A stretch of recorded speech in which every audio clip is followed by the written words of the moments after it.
अस्सलाम वालेकुम। मुल्की और गैर मुल्की ताज़ा तरीन खबरों और करंट इशू से बाखबर रहने के लिए हमारे साथ रहें।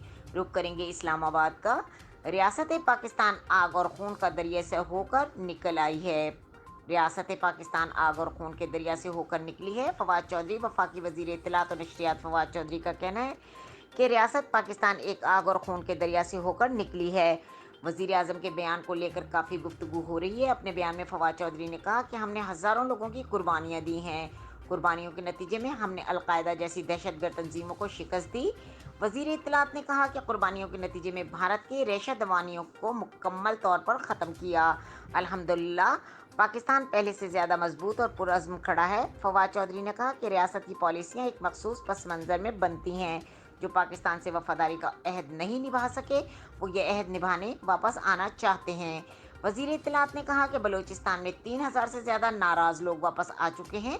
बलूचिस्तान के ये नाराज़ लोग भारत के रेशा दवानियों का शिकार हुए। उन्होंने कालेदम टीटीपी के ग्रोहों में ऐसे लोग हैं जो वफा का अहद निभाना चाहते हैं। ये लोग सुलह, अमन पसंद और आइन को मानकर आगे चलने का पैमान करना चाहते हैं।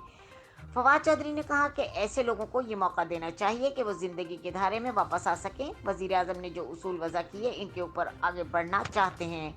वज़ीर इत्तलात ने कहा कि बलूचिस्तान के ये नाराज़ लोग भारत की रेशा दवानियों का शिकार रहे। मज़ीद खबरों और अपडेट के लिए देखते रहें के न्यूज़ चैनल इंटरनेशनल।